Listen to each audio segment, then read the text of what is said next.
Good afternoon. Very grateful to all of you for finding time today to commiserate with us and to share a few moments with our honored guests who have traveled all the way from New York to come and be with us, help us untangle and understand some of the stuff that is floating about, and we feel acute need for understanding what's going on.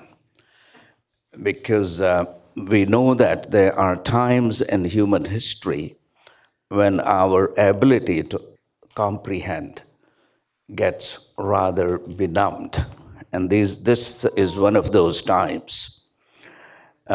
Let's start with acknowledging that with gratitude, we are holding this event on the traditional unceded and stolen territories of Tsleil-Waututh, Musqueam, and Squamish Aboriginal people. These are their lands. We are grateful guests here, and it's very nice to acknowledge their generosity. First of all, Hari Sharma Foundation was established in 2010 upon the time when our patron, our saint, who organized this whole thing and gave us money to do that, and Dr. Hari Sharma chose to check out. After he checked out, he left us some money and we created this foundation based upon his vision of disseminating education, emancipatory education, participating in those processes and projects. Hari taught several years sociology at Simon Fraser University. This is his place. And he died because of cancer in 2010. And we organized this foundation in his name. The lecture today is also named as Dr. Hari Sharma Memorial Lecture. We do at least 2, sometimes 3 memorial lectures every year.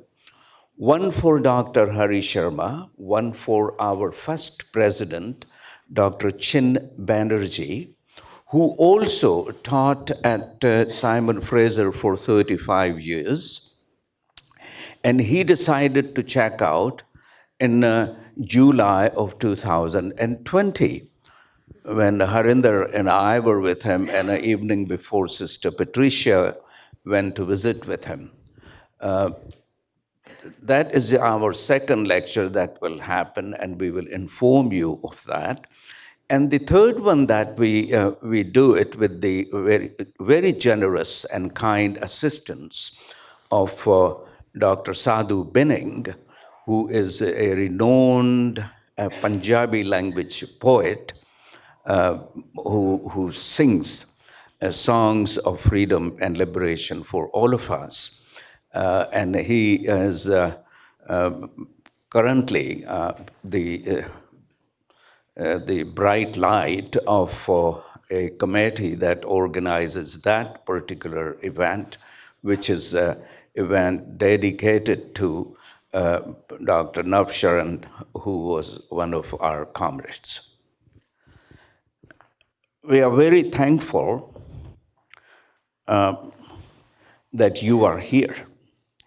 Now, one thing that I will ask you, we do a little bit of yoga before we start our events.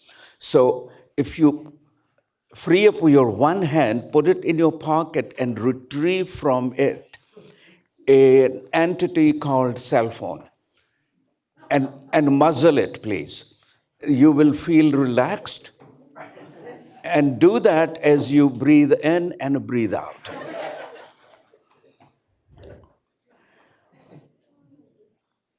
And now I would like to take this opportunity of reading you a poem, by a great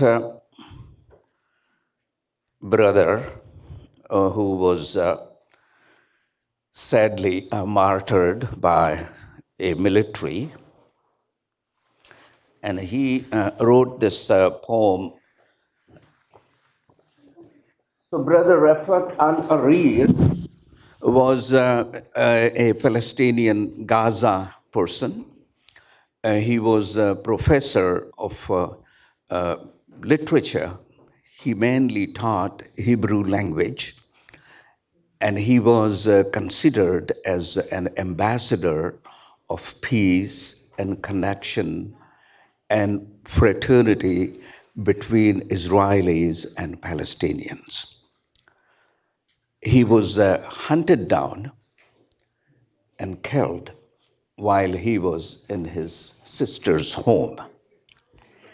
And he says, "If I must die, you must live to tell my story, to sell my things, to buy a piece of cloth and some strings, make it white with a long tail, so that a child somewhere in Gaza, while looking heaven in the eye, awaiting his dead, who left in a blaze, and bid no one farewell, not even to his flesh, not even to himself. If I must die, seize the kite, my kite you made, flying up above, and thinks of a moment an angel is there, bringing back love. If I must die, let it bring hope. Let it be a tale." So all we do during these events is tell those tales, because those tales are necessary. I take this connection from our sisters and brothers who observe Shia faith. In their practice, they annually get together and remember an event in Islamic history when a Muslim ruler massacred an entire family, about 72 of them. And the Shias today, 1500 years after, they commemorate that. They call it Ashura, that 10 days of Muharram are the days of Ashura. And they remember the kind of atrocities that Hussein and his family experienced. We are experiencing those atrocities currently on a steroid. Now, Brother Azad is a distinguished South African journalist. He's an author and commentator of Indian heritage. He's renowned for his rather surgical analysis of identity politics and social justice issues across South Asia, the Middle East, and Africa. He has written for major media outlets such as Al Jazeera, The Guardian. Middle East Eye is where he's currently locating himself, combining rigorous journalism with a deep understanding of post-colonial narratives and global power dynamics. Yesterday, he very graciously gave me a book written by his father, Mr. Ibrahim Essa, and that was about shenanigans between Durban and Bombay. So he is cognizant of all those shenanigans, and he will be talking about that with us. His acclaimed book that we are celebrating here today, Hostile Homelands, we have been lucky enough to obtain some copies. As you know, that it's very difficult to bring in anything from our southern neighbor. Somehow or other, they have created some rules that are rather challenging for small entities like us to engage and bring in stuff from there. But Harinder Mahil, who is our leading light and Hari Sharma Foundation, was resourceful enough to obtain few copies, maybe 12, 15 copies. Those are available as long as I go down to my car and bring them. And Abi will give one copy to you for $20. It is subsidized, remember. It's heavily subsidized by foundation because we have already paid for this book to the publisher and we got them as a private thing. Sister Hafsa's book, which is on Kashmir and is an academic book published by Stanford University Press, we couldn't get that. So we don't have that book. Maybe Harsha will have, I don't know. So Essa's work, Azad's work, examines the transformative relationship between India and Israel under the leadership of Messrs.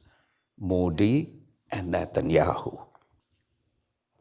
He explores how their right-wing ideologies, Hindutva in India and Zionism in Israel, have fueled a strategic partnership rooted in hatred, ethno-nationalism, ethno-supremacism, security collaboration, and technological exchange.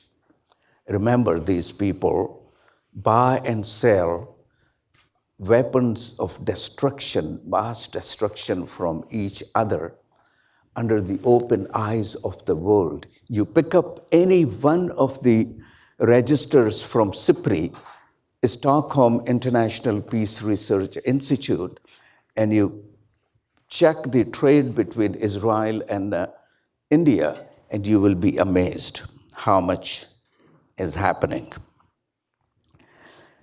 His narrative underscores the convergence of Modi's and Netanyahu's populist, and must I add, nakedly fascistic agendas.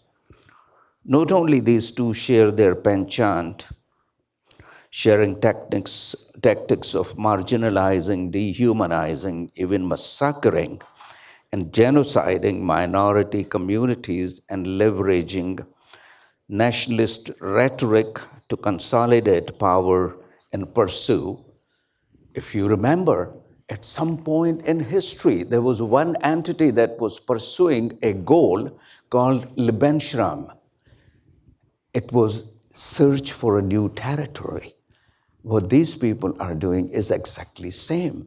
If you look at Kashmir, or if you look at Punjab, and we saw the valiant struggle of Indian farmers against Modi regime, if you remember, it was few years ago. Practically every nice person driving a truck here had a poster that said, "No farmers, no food." It was a very simple statement, but it happened because of the fact that Modi had introduced a draconian policy, which there is a little bit of effort on part of South Africa to retrieve back the land that was stolen from South Africans during apartheid time. And there is kerfuffle in the world, and everybody is talking about genocide of white South Africans. And they are receiving refugee status. Nobody knows how much land of these people have lost or anything. People like me who became refugees in this country because we were scared for our lives. We were running away from a military dictatorship of a brutal military dictator, but not for these people. They are here given a little American flag and a McDonald's burger to go and eat and have a good life here in North America. Brother Essa is also author of the book called Muslims Are Coming, Islamophobia, Extremism, and the Domestic War on Terror, which was published in 2012. In 2010, he published a book called Zuma's Bastards. It's a good title. It reminded me of a very good title that was one Canadian guy wrote. What was that?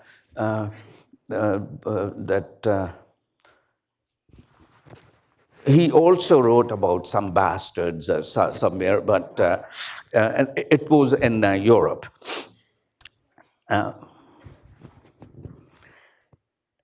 And then he is also, in addition to Hostile Homelands, he has written tons of essays, and you can hear him on the internet. Very eloquent, and we are very grateful to him. Brother Sid Shniad, who is going to ask him questions on your behalf, is beautiful. He has been active in labor, anti-war, and anti-racist movements his whole life. I think his inspiration was Sister Liz's beautiful hubby, who also checked out a few years ago, Brother Mordechai Brimberg. Sid worked as a research director of BC-based Telecommunications Workers Union from 1980 to 2009. He played an active role in promoting pay equity in women's rights and combating the deregulation of Canada's telecommunications industry. In 1980, he became a founding member of the BC Organization to Fight Racism, which was established to combat the Ku Klux Klan when it threatened to sink roots in the province. In the run-up to the launch of the war in Iraq in 2003, Brother Sid helped establish StopWar.ca, the BC-based anti-war coalition. He's currently an active member of the Independent Jewish Voices Canada and an anti-Zionist Palestine Solidarity organization, and he is one of its organizers, which he helped found in 2003. We are extremely grateful to these two beautiful people, Azad and Sid, to come and help us. Now, I will suggest to you that after you finish this, find yourself a nice cup of coffee outside and then head out to this place called IRL in Vancouver. It's at 1803 East 1st Avenue. It's just slightly east of Commercial Drive, which is where Sister Hafsa Kanjwal will help us understand what's going on in Kashmir, what's going on between two neighbors who are actually siblings to engage in a connected war and to hurt and kill each other. Those are very important questions that we have a good fortune of Sister Hafsa coming here and helping us untangle that particular web. Very grateful once again to all of you. We will have a question answer period. However, we need to be a little bit thoughtful and considerate by limiting the length of your reflections. Thank you very much. I love you all, and you all look beautiful. Thank you.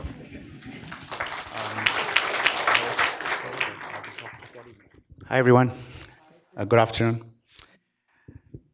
Thank you so much for coming this afternoon to hear me speak about this topic. I'm going to, there's a small chance that the computer will, the slideshow might disappear, so I might have to run over there for a second, so just letting you know. So distinguished guests, friends, enemies, thank you to the Hari Sharma Foundation for asking me to risk North American skies under an administration that has little regard for life, dignity, or air traffic controllers, in asking me to come here. We are definitely in perilous times. 100 wars of different types and in scale and of relevance to the international media continue to manifest around the world. Sudan, Palestine, Kashmir, Congo, Yemen, Chhattisgarh, all connected by imperialism and theft of resources, climate destruction, and corporate greed, all cruel legacies of colonialism. Professor Hari Sharma, after whom this lecture is named, was no stranger to many of these issues. He mobilized during the anti-Vietnam War movement and championed the academic rights of colleagues facing censorship and reprisals for their support of students, protesters at the university. He published voraciously too, working on themes of the Naxalites and on political prisoners in India under Indira Gandhi's regime.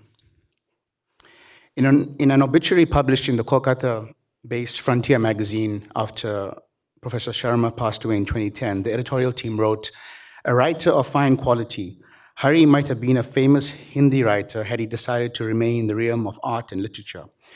But those were the days when educated and sensitive youth saw the doom of humankind under the guns of imperialism, and Hari was no exception either. He was deeply involved against every possible aggressive move by US imperialism and invasion, and sided with the people of Vietnam, joining and actively building the resistance movement in Canada and North America. Later, Professor Sharma spoke up against the massacre of Sikhs at the Golden Temple.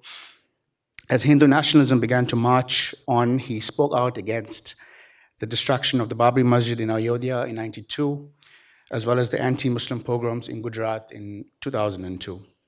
So the magazine continues, with his death, the country lost a fighter, the Indian diaspora lost an able spokesperson, and Frontier a friend. So as I read about him in preparation for coming here, his work and efforts to speak out and resist against oppressive policies here in North America, as well as back in India, his land of origin, or elsewhere, made me wonder, as it should, that this moment of rising authoritarianism, war, genocide, fascism, may have been all quite familiar to him. He saw the coming boots on our faces and our necks.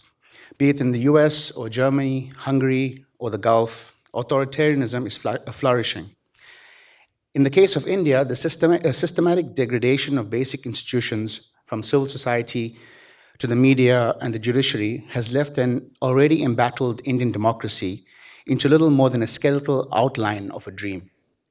You would know, for instance, that Amnesty International was forced out of India in 2020 after facing harassment and intimidation from Modi's government. Likewise, you would be well aware too that several Indians with OCI cards have been refused entry into India owing to the critique of Modi. Perhaps some of you would also know that several Kashmiris over the past 5 years have been placed on travel bans, pulled off planes as they're about to depart Delhi, detained, and asked to sign bonds that would sign bonds agreeing that they would cease to write negatively about India in order to be released. This is the Modi government, we are told. But how many of us would know that as far back as the 1970s, the Indian government was revoking and stripping Indian citizens of their passports? Professor Hari Sharma being among those whose passports was revoked during Indira Gandhi's rule. In 2002, following the pogroms in Gujarat, he wanted to return to India and visit the site and painfully wasn't allowed to. So I hope you will indulge me as I narrate these details, some of which many of you may know already, but I feel that it would be negligent to speak of the present, today, and the future without acknowledging the continuities with the past.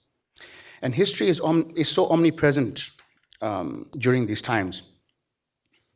Earlier this week, Palestinians commemorated Nakba Day, the catastrophe of death and ethnic cleansing that came with the creation of Israel in 1948. In 2 days, Black activists and anti-colonial scholars will mark the centenary of Malcolm X, who was born on May 19, 1925. His internationalism and deep meditation on questions of liberation, justice, and solidarity is a radiant reminder of the interconnectedness, of our interconnectedness. The issues that concerned him too, like Palestine, Sudan, the Congo, continued to burn with injustice. His refusal to back down and his ability to see through respectability politics, or what Muhammad al-Kurd would call the politics of appeal, as a means to appease liberal so-called dialogue, is foundational to recognizing and shoving the boot of our necks. And in the spirit of bluntness, it seems paramount to be blunt about our barely recognizable planet, if we are ever to resurface.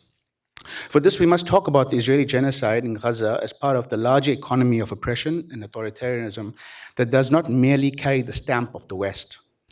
In fact, the genocide in Gaza lies at the intersection of the building of a new world order in which the powerful are able to pursue expansion, domination, and the exertion of hard power over peoples, domestic or otherwise, with impunity. And the beating heart of this new pursuit is the burgeoning India and Israeli ties. This is not bluster, not hyperbole, but for this to make sense, we need to take a step back. When members of the Hari Sharma Foundation asked me to speak today about the relationship between India and Israel, the genocide in Gaza was in full flow, and the confrontation between India and Pakistan that threatened to escalate into war hadn't erupted. At that time, there was still an uneasy calm between the two countries. This is the wrong slide. Beneath this so-called calm, however, existed a story of Indian expansion in Kashmir. At the time, there was an uneasy calm between the two countries. Beneath this so-called calm, however, existed a story of Indian expansion in Kashmir, of the Indian state accumulating and implementing Israeli models in the most militarized region of the world, of the Indian state bringing tourists to Kashmir to depict a sense of normalcy. So the events in Pahalgam, in Indian-occupied Kashmir, on April 22nd, where armed men shot dead more than 2,000 tourists, purportedly on the basis of the religion, tased the status quo out of the stupor of what it really was about, a delusion. As per usual, confusion reigned as an armed group claimed responsibility, then denied it, citing that their online presence had been compromised. And the Indian state and its stenographers, known as the Indian media, willingly distilled the ambiguity to gift India its pretext to wage war within minutes. But not just to wage war against who it deemed to be guilty in this context, Pakistan, but to use the opportunity to reinforce several myths to consolidate and unify the nation. First, that this was an attack that resembled October 7th, the Hamas-led attacks on Israel in 2023. Second, that this was an unwarranted, brutal, and heinous attack on innocent tourists by a savage ideology. Third, that this incident deserved a fitting reply that suited India's newfound brawn in a new chaotic world order. For this too, the destruction of Gaza was invoked.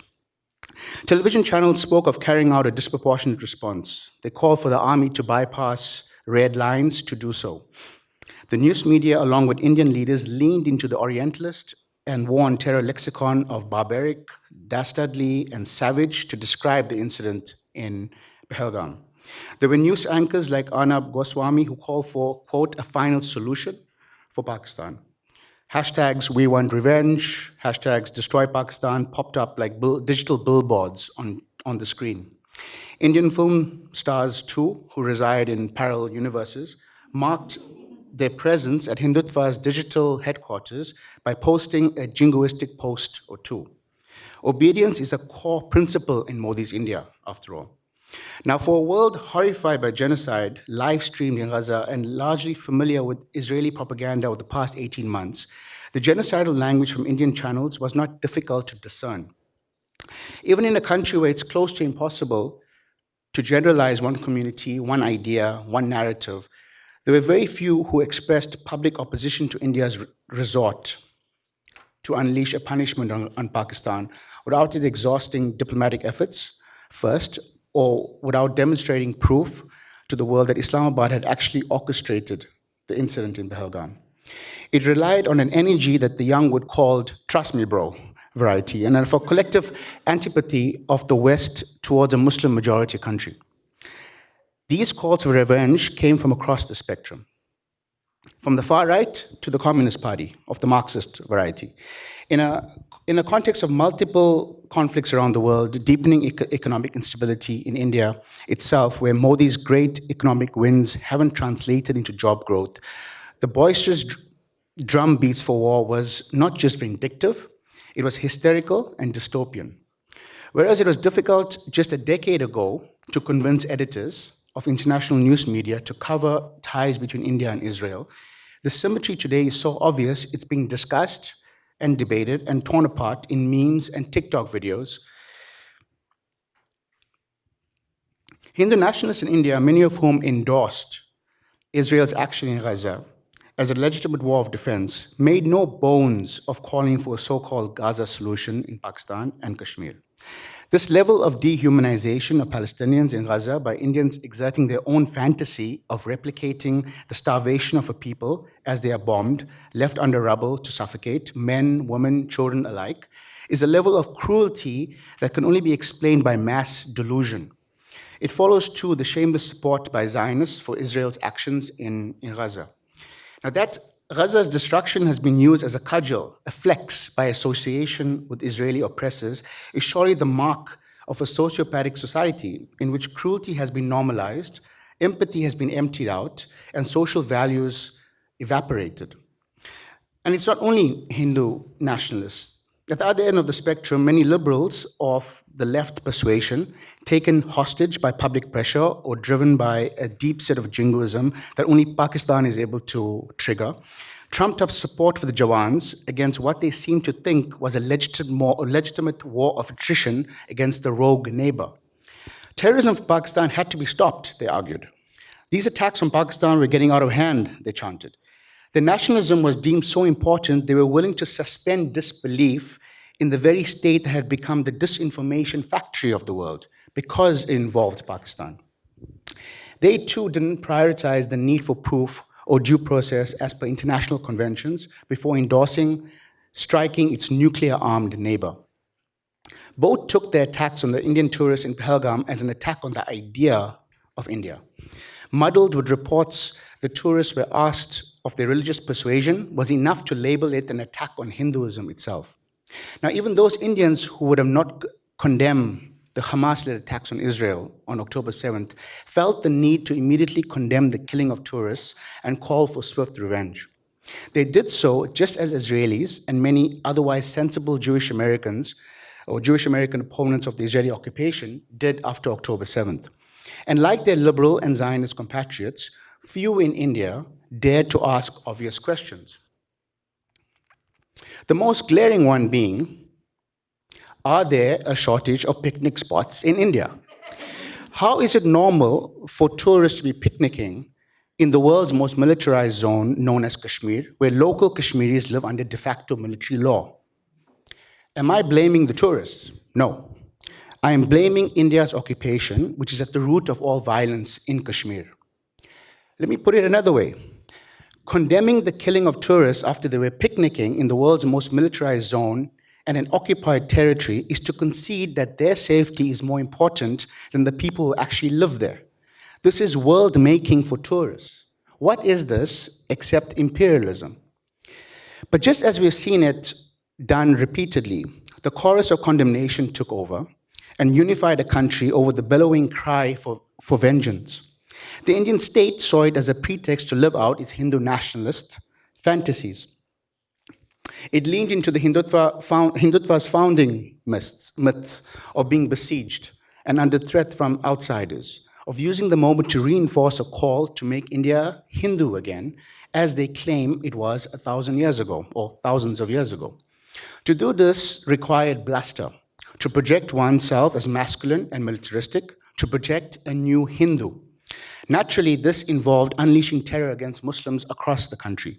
They had to be reminded, after all, that they were not part of the nation, that they had to be subservient to survive. They had to be Colonel Sophia Qureshi, leading the charge and winning. If, God forbid, she didn't succeed, she would be an object of hate too, which she was. And so what happened?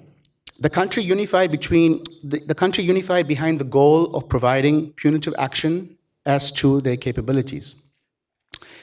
At the state level, the state cancelled the Indus Water Treaty with Pakistan, threatening to cut the source of life to Pakistani farmers. On the local level, there were calls to boycott Muslims or Kashmiris. As one young Kashmiri girl doing her internship in Delhi told me, quote, "The auntie who used to sell me food daily stopped doing so. She denied me roti," end quote. So the Indian state too found it an appropriate time as ever to remind its neighbors they survived on borrowed time.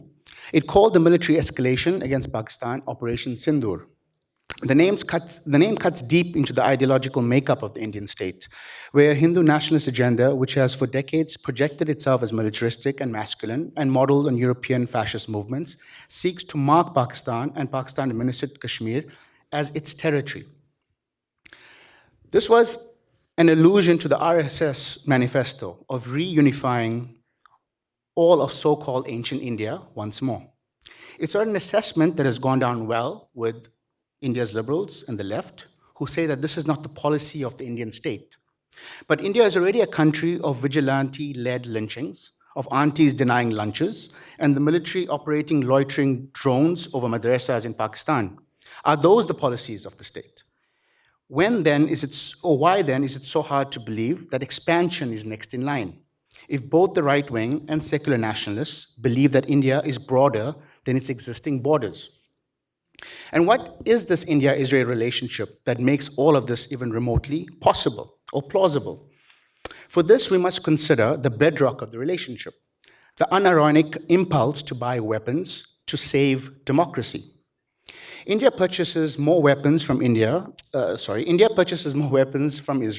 than any other country and has done so for more than a decade. These arms aren't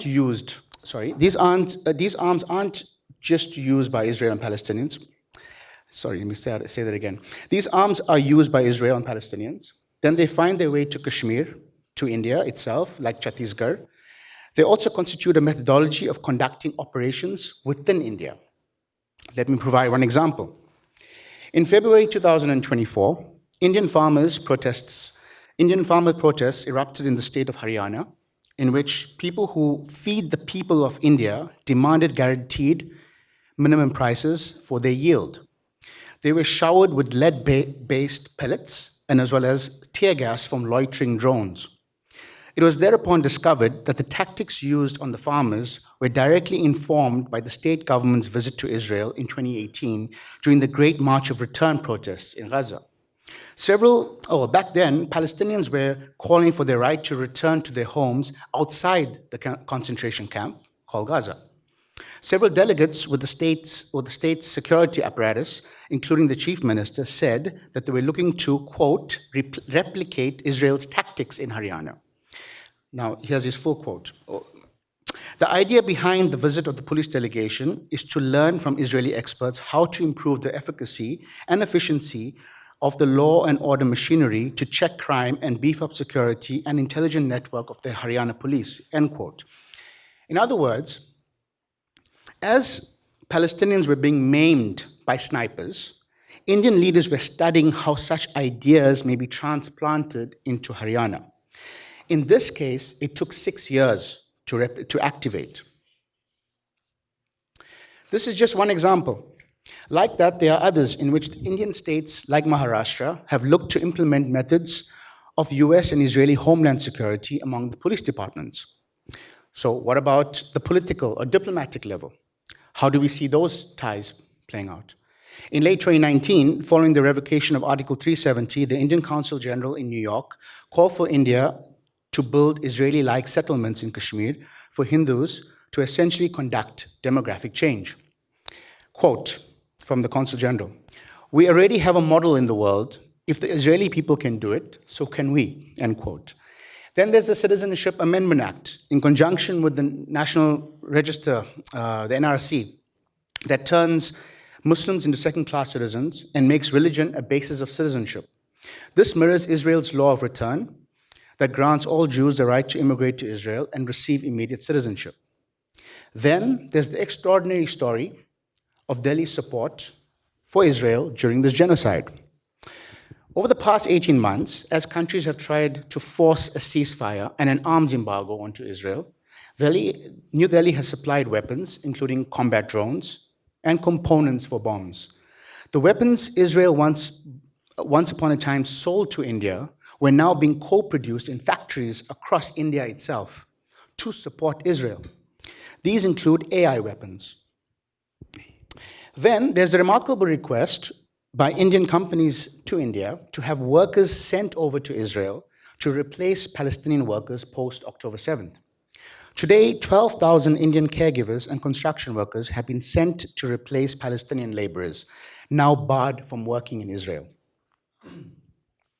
Several Indian unions called on workers not to go to Israel, but Modi's jobless economic growth means that workers, abandoned by a system that favors predators, presents few options for those working for upward mobility. Perhaps the most telling sign of all of this is India's refusal to endorse the case of genocide at the International Court of Justice. But even as a fight continues on the international level, another fight is taking place on the cultural and educational domains. For instance, you may have heard of or even watched Fauda, the wildly popular TV series revolving around a team of trigger-happy commandos who love to kill Palestinians in the West Bank. In classic fashion, the show doesn't explain why Israelis feel so insecure, nor does it illuminate why the Palestinians might resort to violence, aside from explanations that revolve around personal vengeance and mommy and daddy issues. The Israeli commandos are known to, or shown to break the law, all in the name of saving the nation. So much so that the audience is primed to support the crimes they must commit to save Israeli society. It is the TV series that effectively manufactures consent for war crimes. The show was so successful in India that filmmakers teamed up to produce Tanav, billed as an Indian remake of Fauda, set in Indian-occupied Kashmir. This is the level of consent for Israel being hardwired into Indian society. Take the rapid moves taking place among Indian universities over the past 18 months. As the biggest student movement since the anti-Vietnam War movement has engulfed universities across the US and other parts of North America, as well as Europe, over the growing anxiety over the future of collaboration with American universities, Indian universities have gone the other way.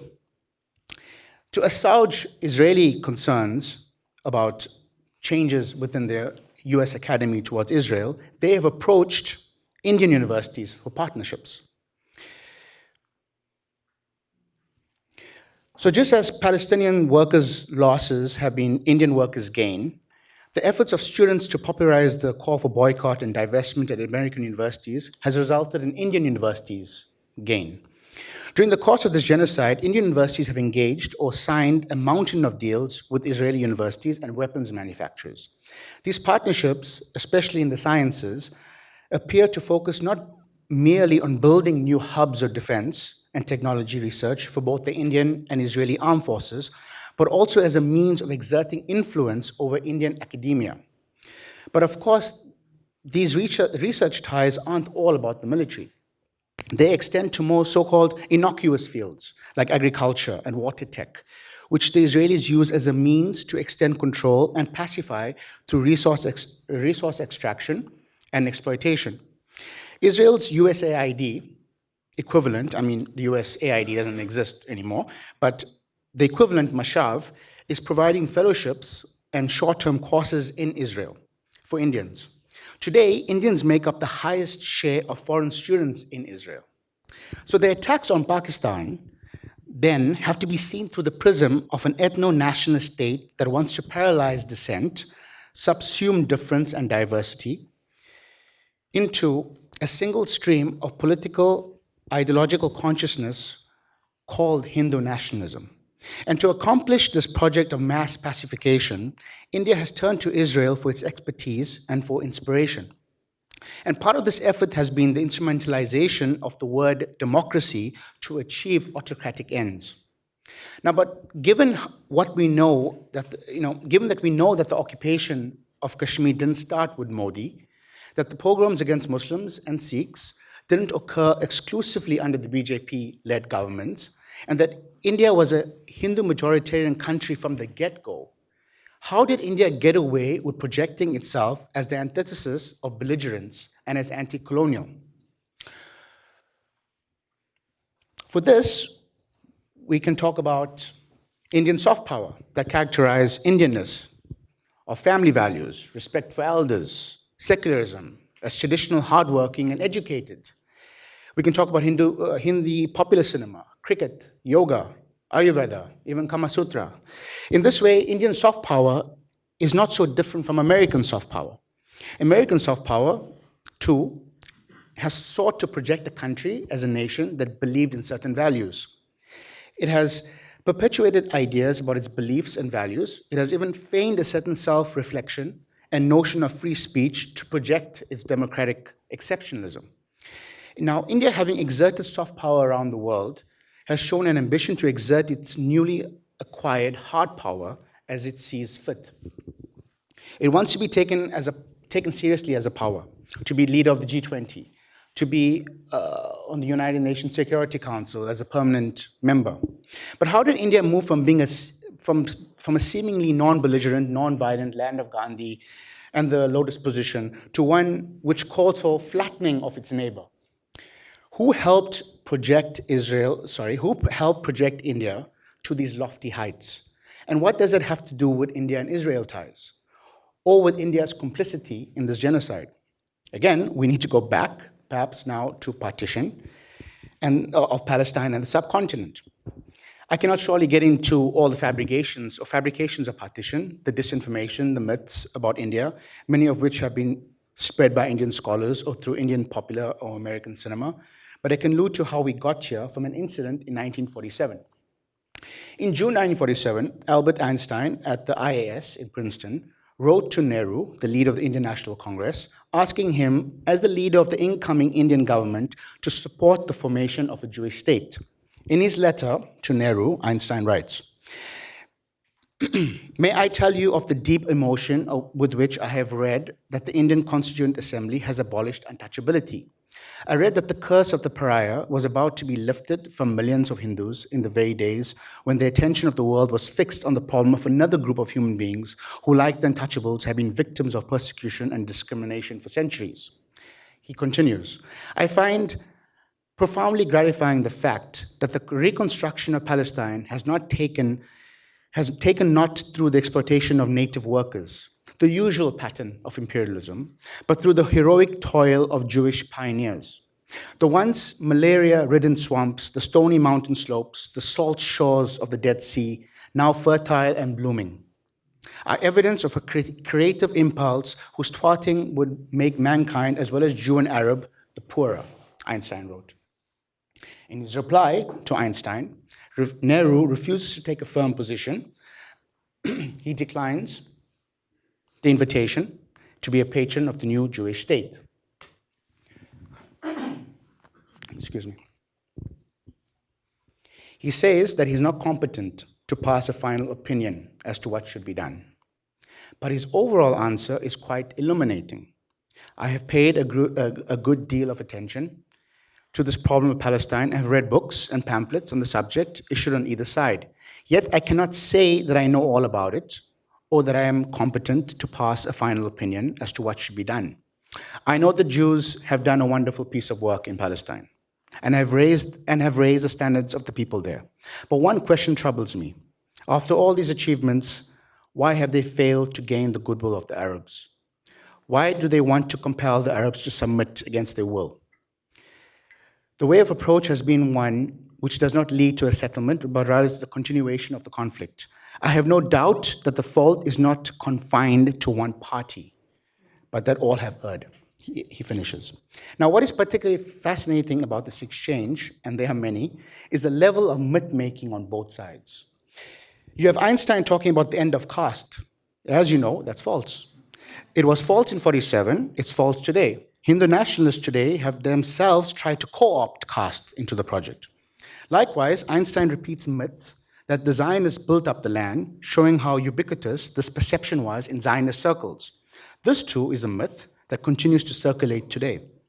On the part of Nehru, as you may note, he says both sides have erred. And he goes on to recognize that Zionists have helped build up Palestine. Now, this is the great anti-colonialist, as many remember him, meekly saying that he does not know how the colonial project in Palestine may be resolved.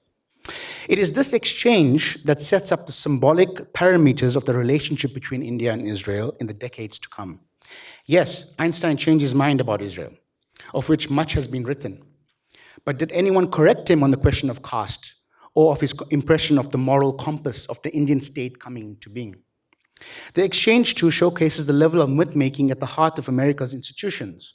Einstein, sitting at Princeton, invokes India's purported success of eliminating caste as a means to draw India closer to the Zionist project. Likewise, Nehru, like many liberals, leftists in India, would appear to do so. Likewise, Nehru, like many leftists and liberals in India, would appear to do later on, accepts this praise despite knowing that caste has never been abolished and that India itself was violently put together, including occupying Kashmir, and lets the perception settle that India was an exceptional state with a moral backbone that held it back from becoming closer to Israel. But New Delhi, like other states, designed its foreign policy based on self-interest. There was a certain currency with the so-called Third World to be seen as pro-Palestine. It didn't have the military to compete with the world powers, so it instead became a critic of it. It bided its time. Nehru and co. allowed an incomplete narrative of Indian descent and objection to the Zionist project to grow and to thrive. It inadvertently helped bury the question of the Indian caste system in the West and elsewhere.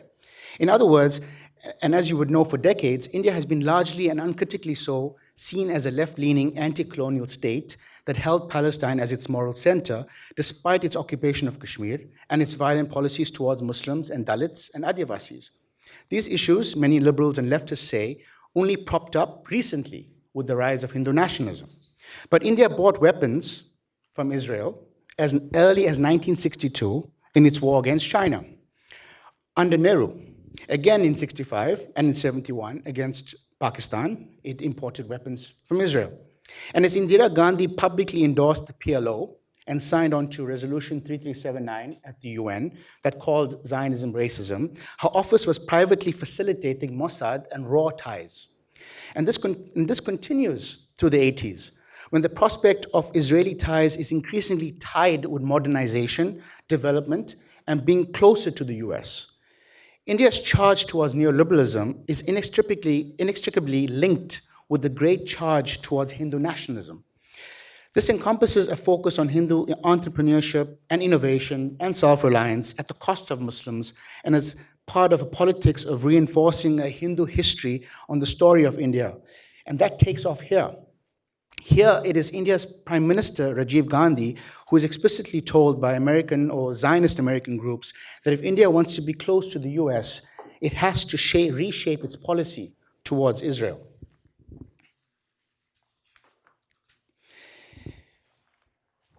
In other words, the entanglements of Hindu nationalism and its delusions of grandeur and illusions of being a besieged people that we are seeing today in the expressions of both the support of Israel and the duplication of Zionist lies, barely fathomable deception is both the project of the so-called left and the right in India, and that extends decades. Today is no aberration. This is no coincidence. This is India. To borrow from Edward Said's analogy about Israel and Zionism, let me say this again. This is no coincidence. This is India. And to borrow from Edward Said's analogy about Israel and Zionism, this is India despite Hindu nationalism's impulse to conceal it. So where does it leave us? Where do we go from here? If the India-Israel alliance is not stopped, we are looking at India becoming the factory of Israeli weapons on the planet. This is to say, the mass producer of Israeli weapons. Via its hold on generational long levers of soft power, Delhi will disguise its illicit weapon sales under the rubric of defending democracy, religion, and civilization. But it will be expanding Israel's market to sell its methods and tactics. Israeli weapons are likely to emerge in more developing economies than ever before via New Delhi. And these will lean towards pacifying and controlling undesirable populations and nullifying democratic movements. Then there's the question of education, skills, and the labor pool. As American universities are struggling to justify their entanglements with Israel, so much so that this entanglement, even if remote, is actually a future possibility. Indian universities are helping build the next generation to help the settler state survive. This will influence how Asia is taught at American universities. It will seep into language. Criticizing India will become Hinduphobia. It already has. We have to think about how Indian transnational and Hindutva organizing will see this moment, and as they often do, look to exacerbate restrictions on what is possible when talking about India or South Asia. Then there's a question of land and resources. The Indian government, too, is facilitating the takeover by oligarchic entities. Kashmir is just one place. The Adani Group already owns 70% of the Haifa port. In other words, an Indian oligarchy owns Palestinian land. India, in conjunction with Israel, the UAE, and the US, have been creating an ecosystem in which these countries invest in each other to such an extent that they become, if not sort of indistinguishable from each other, they are impossible to dislodge as oppressive systems. India is therefore invested in the occupation of Palestinians. Israel has become invested in the occupation of Kashmiris and the subjugation of Indian Muslims, and likewise, and others. Likewise, the UAE, the US are deeply entangled in all of this too. So how did the world look to dislodge apartheid South Africa? It looked to isolate it. But how do you isolate an ecosystem that encompasses capital, military prowess, labor, soft power, hard power, and a market? This might sound incredibly distressing and heartbreaking, and it should be. We are facing dark times. But this shouldn't halt our ability to push for imaginative ways to lift the boots off our necks. None of what I have described are original or unique problems. Oppressors find the sadism they yearn for in each other, while the occupied find comfort in each other's resilience and solidarity. What the genocide in Gaza did was blow the lid of all the hypocrisies of the global world order. It showed kings to be Western puppets. It showed up the wealthy as wielding little more than affluence. It showed the Western press, Western cinema, tech behemoths to be stenographers and beholden to state propaganda. It also blew the lid off India's growing authoritarianism. Whereas it would have been very tough for South Asian scholars and activists like Professor Sharma to speak about India in an academy that has largely valorized India, the road has been cleared now to speak and examine the Indian state. The lack of ambiguity saves a lot of explanation too. This moment has seen other developments. 100 years since Malcolm X, we have seen one of his dreams come to fruition. As Michael E. Sawyer said last month, South Africa's effort to take Israel to the ICJ is Malcolm's dream of a colonial entity being dragged to an international institution manifest. Now, of course, we are only at the beginning of this fight, and what's left is us to decide to what extent we want to join it and how. Thank you.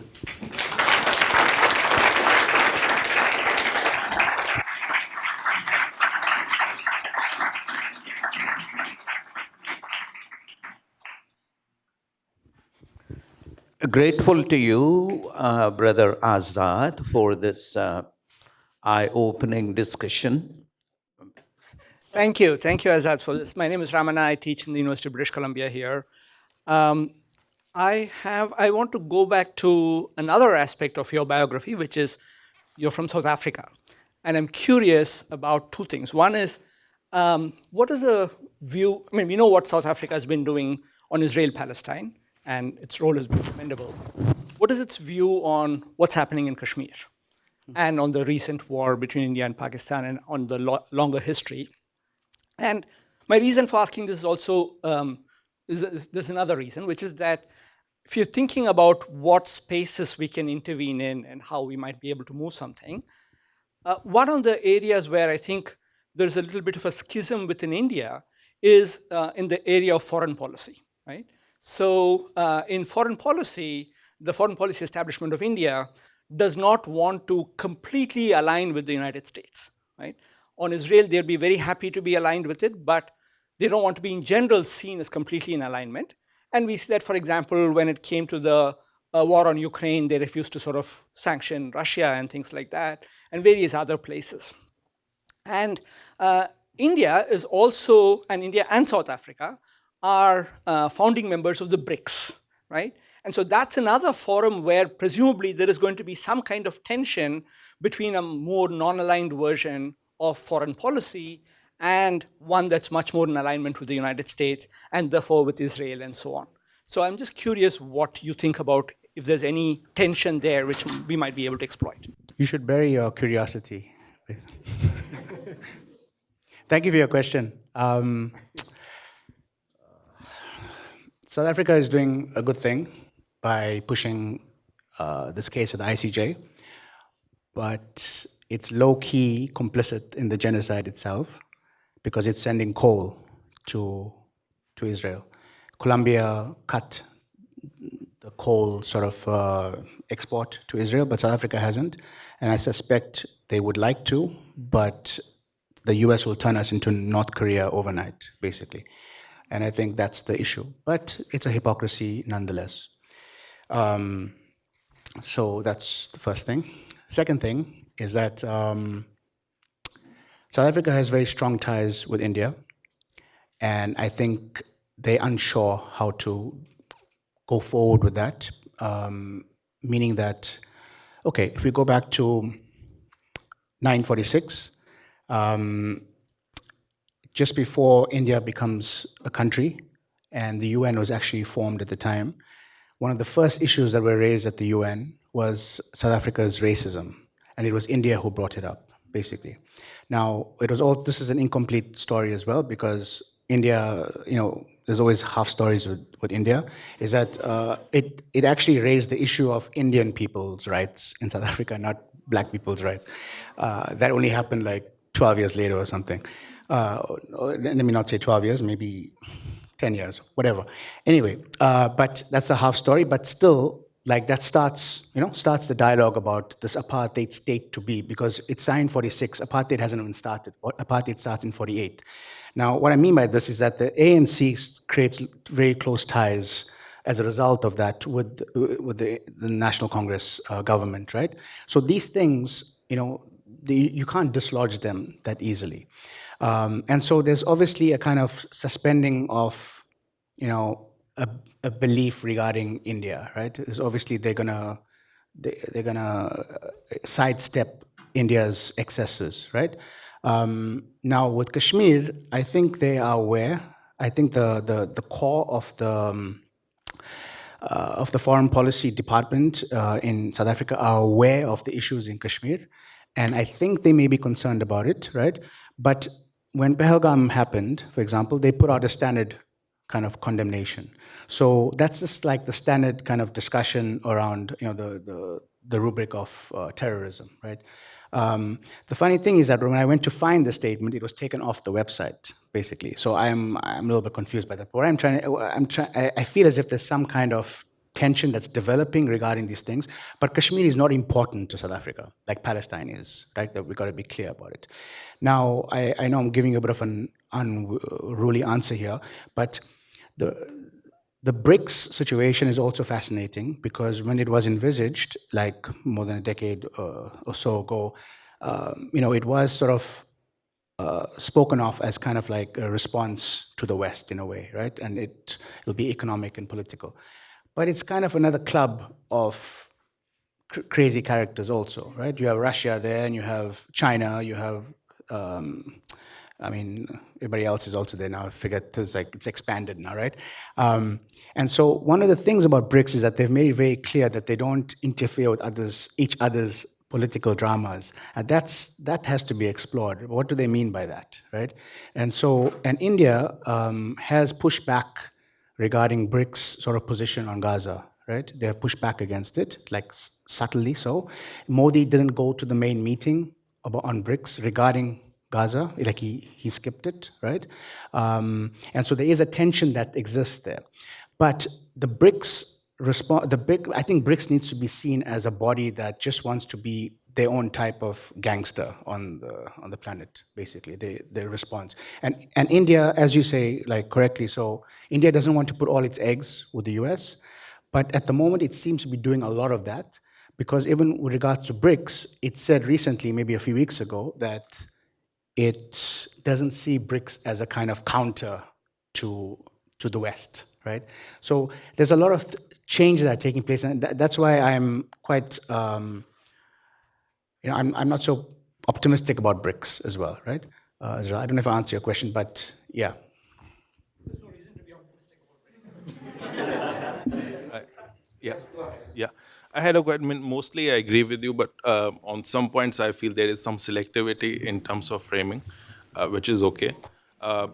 For example, when we talk about South Asia, I mean, the partition of South Asia, one of the driving factors is the communalism in that context. And post that partition, I mean, Indian history you've explained, but you also have a garrison state which come up, to the west of India, where the military has no accountability. And I don't know if you've seen the speech of the army chief in the parliament. I mean, he goes to the two-nation, ideology theory. I mean, he is also working for his popularity within his country. So what happens in South Asia is we can be laser focused on Hindutva, which I criticize daily. But also there is a broader context because the two feed into each other. They both strengthen each other, the extremes. And so what happens is the place for the secular and the plural politics, in India and in Pakistan, that gets denied. So would you say, or what's your view here, I would like to ask, is the element or the role which Pakistan and its politics is playing in this context? I mean, we've seen the problems which you've highlighted in the Indian side, but surely it can't be just limited, because the discourses are entangled with each other. I have two questions. One is about the role of international media like Al Jazeera.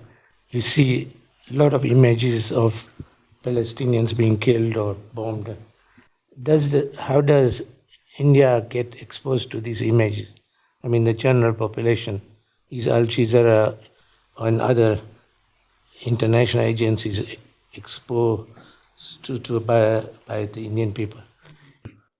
On the media front, the Indian media is extremely sensitive to the Western press. So if you write for Washington Post or you write for the New York Times, for instance, they are reading those very closely.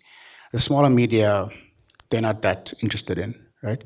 But they are sensitive to the big media, and they spend a lot of money to lobby and also to kind of interfere or to interject in that space. After 2019, they did not allow they didn't allow international media to travel to Kashmir for several years. I think it may have just opened a little bit now because of Pahalgam, but I'm not entirely sure. So there is a lot of effort that's made into controlling the media, international media, and a lot of sensitivity towards it.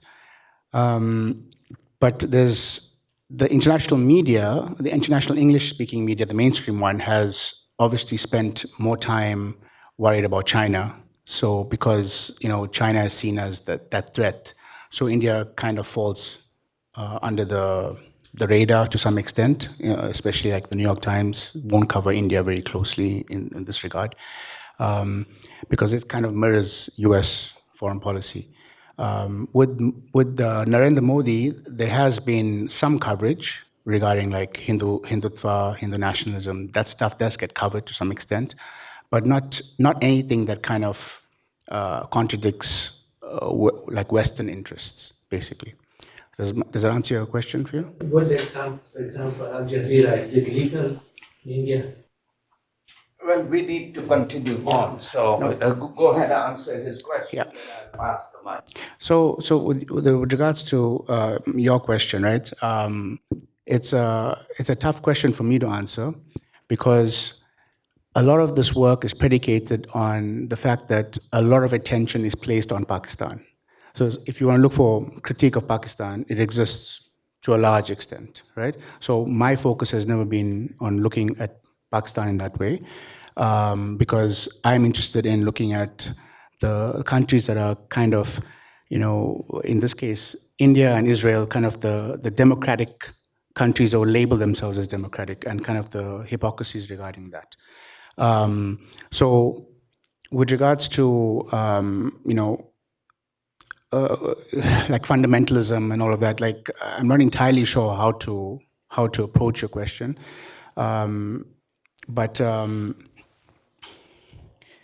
I think when we talk about India and Pakistan, it's also important to think about separating the two countries. Like when you talk about when you talk about India, it's almost natural that we have to raise all the fundamentalists or the mullahs or the crazy people in Pakistan.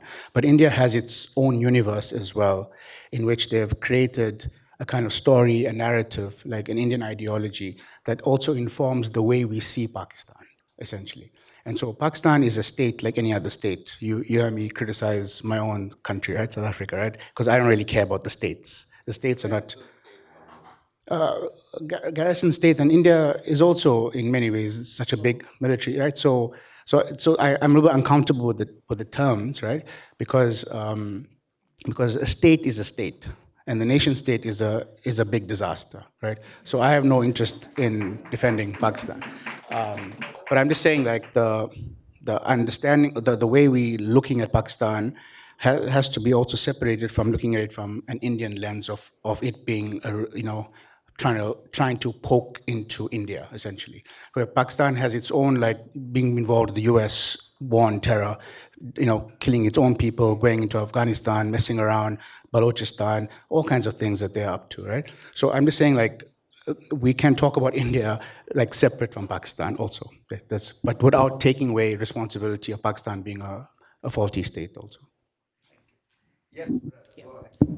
Okay, my question is on practice and hope, especially hope in the youth, Indian youth. We have seen youth movements around the world, like in Africa, in USA, and we have Jewish youth, like they've joined with Jewish Voices for Peace, Note in Our Name. Do you have similar Indian youth movements against fascism in their own country?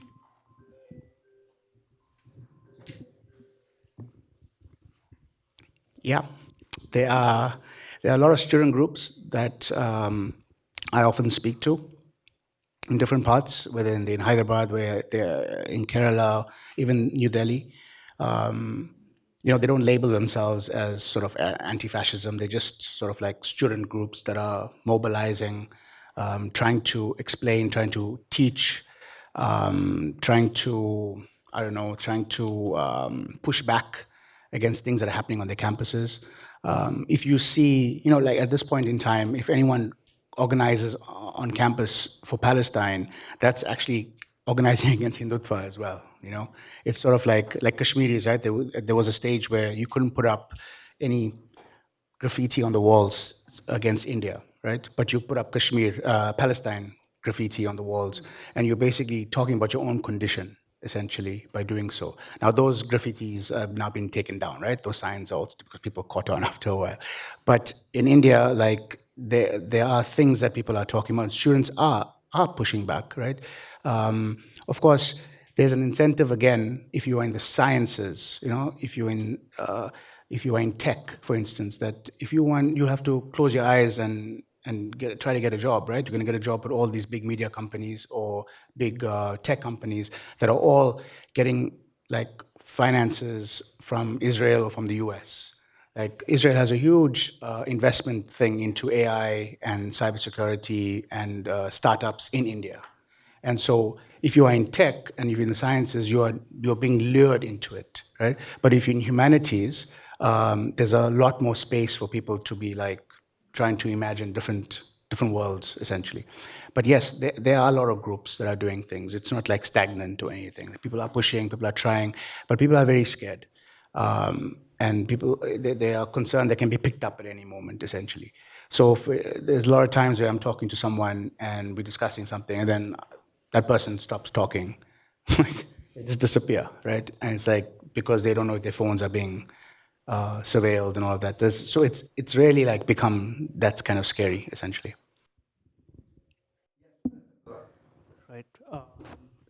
No, I'm glad that this question is brought up because that's exactly what I wanted to address as well, where, and kind of also raise a question of, was of student movements in India, where I was finishing up my undergrad in 2019, 2020, and we were there on the ground in Shaheen Bagh, or we were there actively protesting against the laws, that is NRC and CAA. But what I find lacking often in international commentary is also the fact, the fear that students have of being picked up, where now over the past 5 years, I have 16 seniors from various universities that I attended who are still in prison, right? They're still there in Tihar, in states in prisons in Kerala, in Karnataka. There is Teresa in Bangalore, still in jail. So there are so many people who have kind of been ignored by international media, so to say. Of course, Umar is there, but Umar is addressed in international media to some extent. But my question was that, how do you go about seeing the stories or grappling with the stories of students, and how do you represent that in international media, standing against this larger force that is Hindutva? So, is the question clear, or are you still confused? How does the media represent? How do you specifically go about finding these stories? Finding them. Yeah.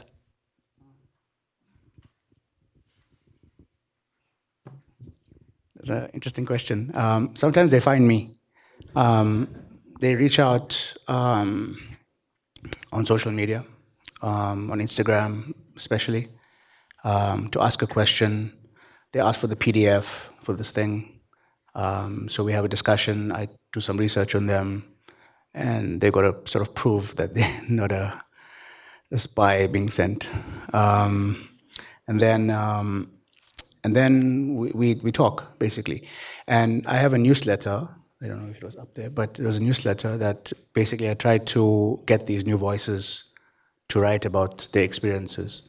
So there was one piece that came out recently. It was a Palestinian student living in India, like what it's like to be a Palestinian at the moment in Delhi. Like it's horrific, like you working and living in a university that talks about like being a liberal university, and suddenly everyone has abandoned you, right? Because you're Palestinian, right? So that's one. Then there's a piece coming out, inshallah, maybe tomorrow, next week, about Chhattisgarh, right? There's a huge, we don't talk about that, right? There's a huge operation going on against the people in Chhattisgarh, the indigenous people there, right? And thousands of troops going in. As everyone's talking about India and Pakistan, they're like bombing the hell out of these people, right? And so there's a piece coming from the ground regarding that. So essentially, like in that case, a Kashmiri reached out to me to talk about what's happening in Bastar, basically. And so like there's like weird connections going on, right, between these groups that are all like being oppressed, There'll be someone in the US who's Dalit, who's connecting with someone in, like an Adivasi activist in Chhattisgarh who's connected to someone in Kashmir, and they pass they pass the details, and they're looking for people to tell these stories. Now the challenge is that we don't use their names, because then they're going to be screwed, basically, right? But yeah, now the difficulty is that the Western press are so outside the loop on so much of the stuff, and journalism is also under attack to such an extent. It's like dead in many ways, in which there's no time to be sitting with someone and talking and developing a relationship. It's like you move from one story to the next story, you know. So there's a lot of dilemmas regarding these things, but that's sort of the process. First of all, thank you so much for your discussion and talk. It was really enlightening. There was a lot of rhetoric of complicity and colonialism and expansion in your talk. Based on these elements, I was wondering, could the Indian government's realist state-building efforts and securitization under Hindu nationalism be seen as a turn to totalitarian state-building? Is this a way for India to use hard power, such as conflict with Pakistan, alliances with Israel, and the annexation of Kashmir, to mobilize its population and consolidate an illiberal democracy? Can it? The last part, sorry?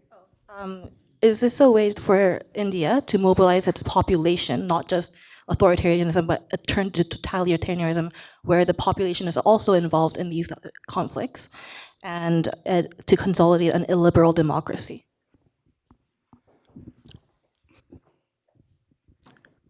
It's barely a democracy,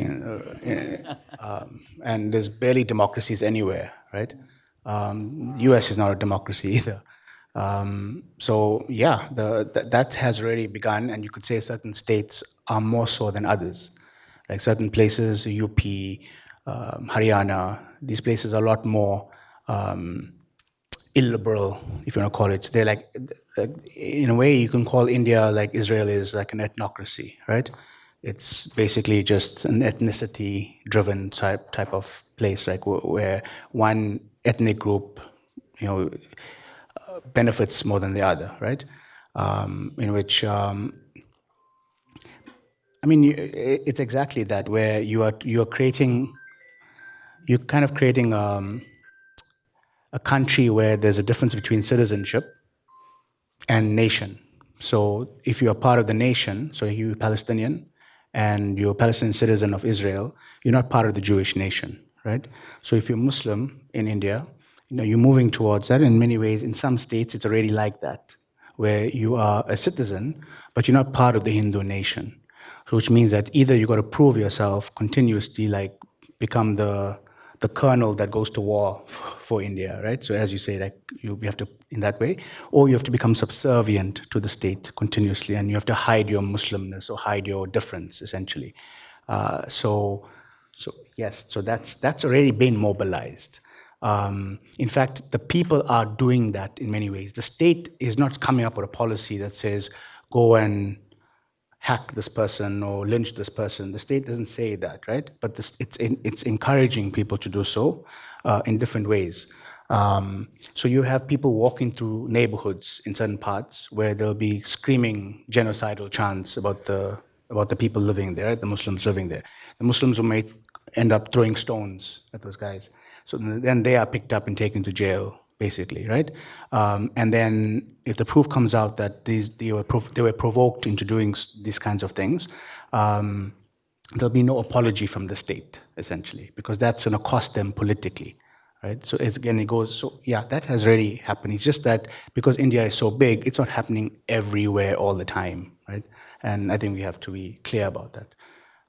But yeah, for me, it's already that illiberal, and it's an ethnocracy to me, essentially.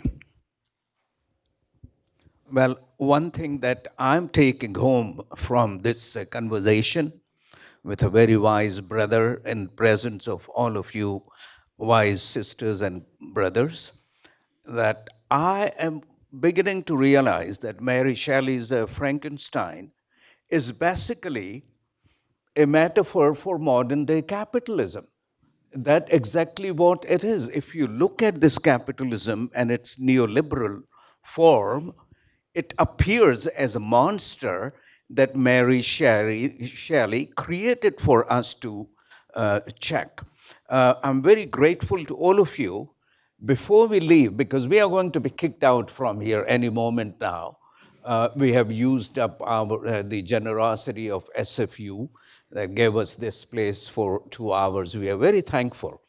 I would like to acknowledge with gratitude presence of my fellow board members on a Hari Sharma Foundation, Brother Harinder Mahel, Brother Abi Sharma, Sister Samina Siddiqui, Sister Patricia Gruben, Brother Dr.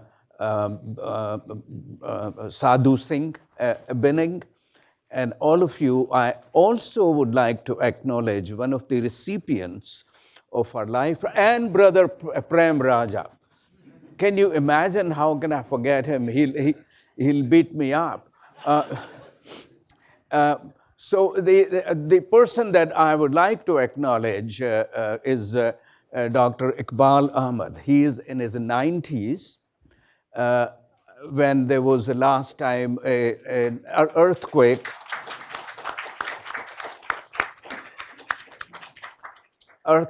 in Kashmir, where countries that are giving this poor nation state of US millions and hundreds of millions of dollars came out with a $10 million aid package for Kashmir. And this was the fellow, Dr. Muhammad Iqbal, a former professor of economics at UBC. All day, he went up and down, grouse grind to raise some monies so that he can support those poor, struggling people in Kashmir. We are very grateful to you, Dr. Iqbal, and grateful to you for showing up. Thank you.